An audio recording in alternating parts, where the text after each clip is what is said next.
People often ask me a question, Kwame, how do you predict the future? I don't. I read. More specifically, I read what most people ignore and ignore what most people read. The future is not a mystery if you think about it. It's not hidden in secret meetings or coded language. Oftentimes it is hidden in plain sight. Most people simply don't have the patience or the filters to see it. Most days begin the same way for the average professional. They wake up and they ingest noise. Social media, breaking news, political commentary, group chats, outrage cycles over and over. By 9 a.m., their nervous system is already hijacked. By noon, their attention is fractured. And by the time they need to make a serious decision, they are cognitively exhausted. I do the very opposite. I start with signal. To understand why this really matters, you need to understand how the information environment has changed. In 1990, information was scarce. Access was the advantage. If you had the encyclopedias, journals, or specialized libraries, you had leverage. Today, information is infinite. Scarcity has shifted. The real scarce resource is no longer data. It is attention. And attention determines judgment. This is the paradox of the modern age. We are drowning in information, but starving for wisdom. Not because we don't know enough, but because we know too much of the wrong things.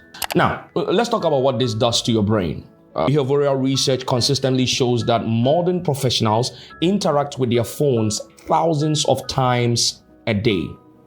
Not because they are weak, but because platforms are engineered to capture attention. Every single scroll is a micro decision. Every notification is a cognitive tax. By early afternoon, most people are suffering from decision depletion. Their brain has spent its best energy reacting. So when they finally sit down to make $1 million strategic choice, they are doing it with a tired mind. This is not leadership. This is surrender. My methodology is simple.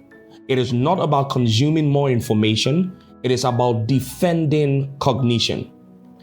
Here is the rule I follow. This is my 80-20 input protocol. 80% of what I read is evergreen. History, philosophy, deep economics, systems thinking, material that was true 50 years ago and will still be true 50 years from now. Only 20% is current in what I consume. News, daily events, short-term movements. Most people invert this. They consume 90% news and 10% history. And this is why they panic. News tells you what just happened. History tells you what always happens.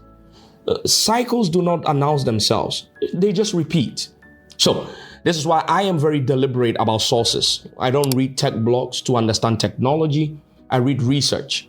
I don't read social media to understand geopolitics. I read primary analysis. Foreign affairs for geopolitics, The Economist for macro structure, academic and institutional papers for signal, not because these sources are perfect, but because they are slow, and slowness filters nonsense. Now, understand this clearly. An information diet is no different from a physical one. If you eat junk food, your body degrades. If you consume junk information, your decisions degrade. You cannot build $1 million strategy on a $10 information diet. And this is where most people lose agency. They believe they're thinking freely whilst their inputs are being optimized by algorithms. The feed chooses what you see. The outrage chooses your emotions. The trend chooses your priorities. This is not insight. It is programming. Now, serious people do not outsource cognition. They audit it. They choose their inputs with the same discipline they apply to capital allocation.